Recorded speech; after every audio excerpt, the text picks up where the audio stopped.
오늘 말씀은 요한계시록 2장 1절부터 11절입니다. 요한계시록 2장 1절부터 11절입니다.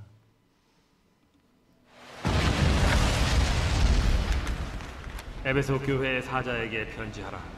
오른손에 있는 7뼈를 붙잡고 7 금촛대 사이를 거니시는 이가 이르시되, 내가 네 행위와 수고와 네 인내를 알고 또 악한 자들을 용납하지 아니한 것과 자칭 사도라 하되 아닌 자들을 시험하여 그의 거짓된 것을 내가 드러낸 것과 또 내가 참고 내 이름을 위하여 견디고 게으르지 아니한 것을 아노라.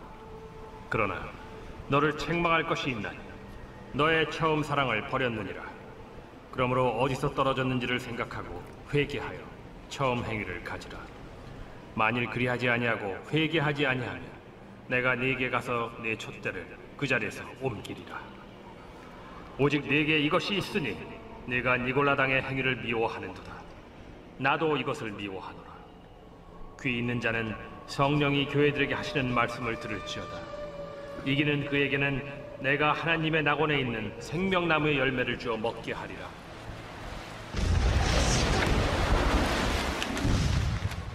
서머나 교회의 사자에게 편지하라. 처음이며 마지막이요 죽었다가 살아나신 이가 이르시되, 내가 네의 환난과 궁핍을 알거니와 실상은 네가 부요한 자니라. 자칭 유대인이라 하는 자들의 비방도 알거니와 실상은 유대인이 아니야 사탄의 회당이라. 너는 장차 받을 고난을 두려워하지 말라. 볼지어다 마귀가 장차 너희 가운데에서 몇 사람을 옥에 던져 시험을 받게 하리니 너희가 10일 동안 환난을 받으리라. 네가 죽도록 충성하라. 그리하면 내가 생명의 관을 네게 주리라. 귀 있는 자는 성령이 교회들에게 하시는 말씀을 들을지어다. 이기는 자는 둘째 사망의 해를 받지 아니하리라. 아멘. 오늘부터 묵상하는 7 교회들을 살펴보면요, 현대 교회에서도 쉽게 찾아볼 수 있는 아주 현실적인 모습을 가지고 있습니다. 에베소 서머나 교회에 주어진 오늘 본문 말씀은 이 땅에서 교회가 지향해야 할 이상적인 모습이 무엇인가를 알려줍니다. 세상에서 가장 쉬운 것이 남녀가 사랑에 빠지는 것이고, 가장 어려운 것은 그 사랑 때문에 50년을 함께 사는 것이라는 말이 있습니다. 그리스도의 신부인 교회는 신랑 되신 주님을 언제나 뜨겁게 사랑해야 하겠죠. 본문은 오늘날 본질을 잃어버린 교회에게 사랑과 충성을 회복하라고 충고합니다. 에베소 교회를 향한 편지에서 예수님은 자신을 7벼를 붙잡고 7 금등대 사이에 거니시는 분, 그러니까 교회의 주권자이시고 교회 가운데 계신 분이라고 말씀하십니다. 그리고 교회가 영적 전투를 잘 감당해 왔다고 인정해 주시고 또 칭찬해 주시죠. 에베소는요, 소아시아를 관할하고 있는 로마 총독부가 있는 큰 항구 도시였습니다. 그래서 행정이라든가 교통이라든가 무역의 중심지였고요, 황제를 섬기는 6개의 신전과 함께 아르테미스를 비롯한 많은 이방 신전이 있는 곳이었습니다. 이런 곳에서 신앙의 거룩함을 지키는 것 자체가 큰 도전이었지만, 에베소 교회는 그 가운데서요 부지런히 수고하고 인내하면서 특별히 거짓 교사들을 용납하지 않았습니다. 에베소 교회를 향한 예수님의 칭찬은 교회가 반드시 지켜야 할 것이 무엇인가를 알려주는데요, 성도들에게 바른 교리와 거룩한 행실을 지키게 하는 것은 교회가 마땅히 해야 할 바입니다. 그러나 에베소 교회는요, 4절에서 보시는 것처럼 처음 사랑을 지키지 못했습니다. 안으로는 이단과 밖으로는 세상 문화와 열심히 싸우다 보니까는 따뜻함, 하나님의 사랑과 이웃 사랑을 잃어버린 것이죠. 예수님은 에베소 교회에게 어디서 떨어졌는가를 생각하고 회개하라, 원래 지점으로 돌아와라 하시면서 그러지 못하면 교회의 등대, 촛대를 옮기겠다. 5절에서 말씀하시죠. 이는 교회가 사랑을 지키지 못한다면 더 이상 교회가 아니라는 강력한 경고입니다. 만약 모든 영적 전투를 감당하면서도 내부의 사랑을 지키며 실천한다면 그 교회는 정말로 에덴 동산의 생명나무 열매를 먹을 것과 같은 그런 이상적인 교회일 것입니다. 우리도 이런 이상적인 교회의 모습을 꿈꾸며 성장해 나가기를 소망합니다. 남녀 간의 뜨거운 애정, 그 사랑이 얼마나 지속될까요? 미국의 코넬 대학이라는 대학의 연구팀이요, 이것을 좀 연구해 봤다고 합니다. 그런데요, 대략 한 연인들이 사귀기 시작하면서 1년 반 정도가 지나게 되면 이 머릿속, 뇌에 항체가 생겨서 사랑의 화학 물질이 점점 더디게 생성되고 시간이 지날수록 그 정도가 더 심해진다는 연구 결과를 내놓았습니다. 그래서 사랑의 유통기한은 연구 결과 18개월에서 30개월 정도 된다라는 것이죠. 누구나 처음에는 그 사랑이 불타오릅니다. 그런데 시간이 지나다 보면요, 쓰러져 가죠. 그러나 그리스도를 신랑으로 모신 교회도 이와 같다면은 문제가 아닐 수 없습니다. 타락한 도시에 위치한 에베소 교회는요, 바울의 선교로 세워진 교회입니다. 일찍이 세례 요한의 세례만 알고 있던 이곳에 바울이 주 예수의 이름으로 세례를 주고 안수하니 그들에게 성령이 임했습니다. 또 바울이 이 에베소의 도란노 서원에서 2년 동안 가르치고 복음을 전하자 성령의 역사가 일어났지요. 에베소 교회는요, 바울이 세우고 목회했습니다. 또한 아볼로가 가르치기도 했고요. 브리스길라와 아굴라 부부, 디모데, 사도 요한이 교회를 섬기고 목회하기도 했습니다. 좋은 지도자들이 있었던 교회죠. 그러나 모든 면에서 모범적이었던 에베소 교회는요, 이단들과의 오랜 투쟁 속에서 열정을 잃어버렸습니다.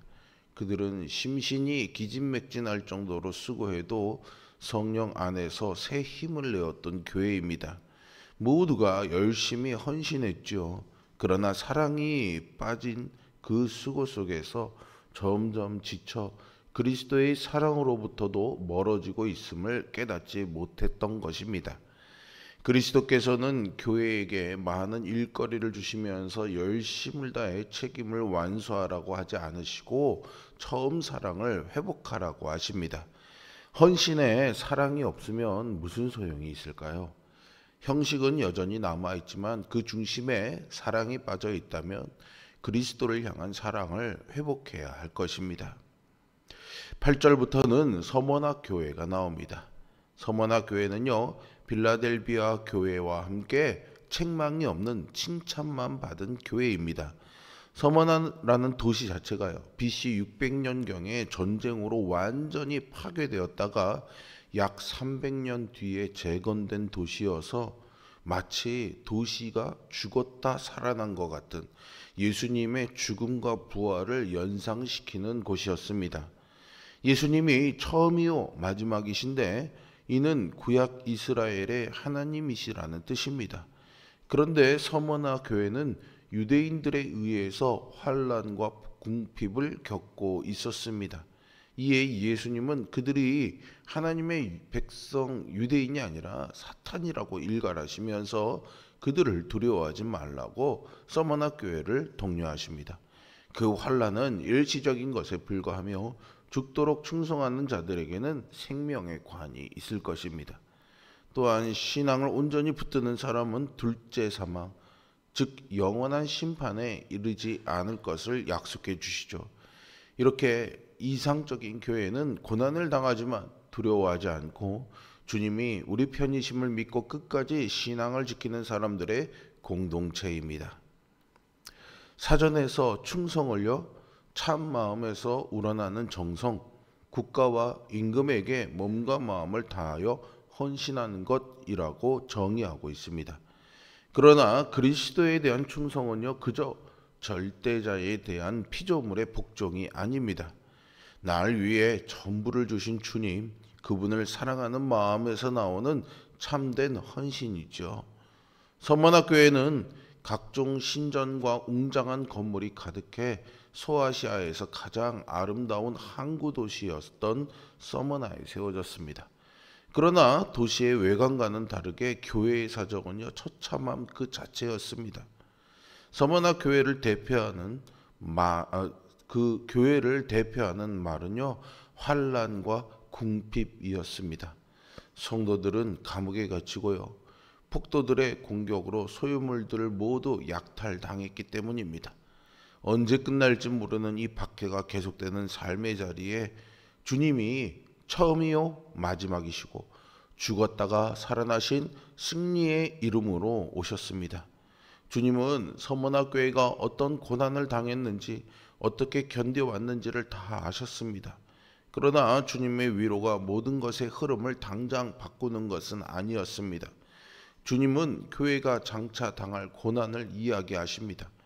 그리고 죽음까지 말씀하시면서 충성을 명하시죠. 죽음 앞에서도 끝까지 충성할 수 있는 용기는 부활의 주님을 바라보는 사랑이 있을 때에 가능합니다. 주님은 십자가를 앞두고 있을 때에도 자기 사람들을 끝까지 사랑하셨습니다. 그리스도의 사랑은 죽음을 이기고 우리에게 생명을 주셨죠. 오늘 우리가 사랑 없이 헌신만 드리고 있는 것은 아닌지 한번 돌아봤으면 좋겠습니다.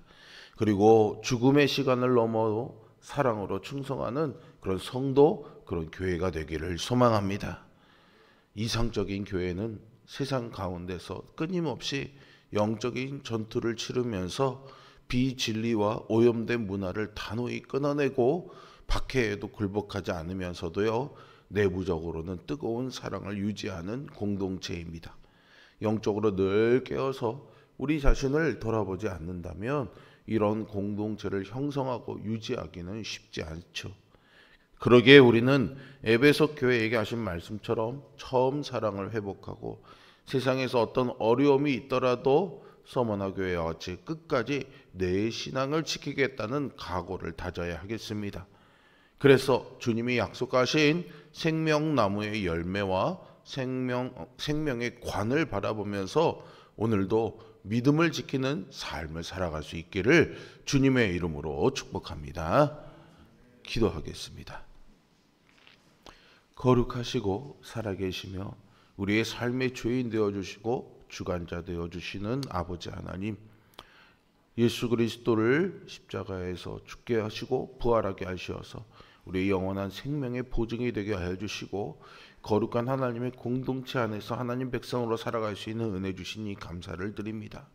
하나님을 만난 뜨거운 마음을 가지고 살아온 우리들이지만 그 사랑이 식어가고 있는 것은 아닌지, 싸움에만 연연하며 우리의 마음은 차가워진 것은 아닌지 오늘 이 말씀을 통해서 다시 한번 나를 돌아보게 됩니다. 고난과 어려움 가운데서 내 마음이 그 사랑을 잃어버리고 꺾인 것은 아닌지 다시 한번 주님 앞에 무릎 꿇고 구합니다. 주님, 우리에게 처음 그 사랑의 뜨거움이 다시 회복되는 은혜를 허락하여 주시옵소서. 주님을 묵상하고 마음에 새기며 마음엔 뜨거움을 가지되 악한 세상의 문화와 죄악과 거짓된 진리들과 싸워나가면서 반드시 이기고 승리하게 하실 주님의 능력을 부여잡고 생명의 면류관, 생명의 관을 붙잡기 위하여 끝까지 우리의 달려갈 이 길을 달려갈 수 있는 은혜를 오늘도 우리에게 허락하여 주시옵소서. 그래서 주님이 주신 은혜로 오늘도 말씀의 은총 가운데 성령의 능력 가운데 승리하는 삶을 살게 하여 주시옵소서. 우리의 연약한 영과 육을 붙잡아 주셔서 늘 강건케 하여 주시고 우리가 잘 되기를 범사에 간구하며 바라보시는 주님의 은총 가운데 오늘 우리가 주의 평안 누리며 사는 삶이 되게 하여 주시옵소서. 이틀 남은 다니엘 기도의 마지막까지 모두가 열심을 다해 참여하게 하여 주시고 그까지도 변함없는 하나님의 은총과 은혜를 누리는 복된 은혜의 성에 되게 하여 주시옵소서. 예수 그리스도의 이름으로 기도합니다. 아멘. 하늘에 계신 우리 아버지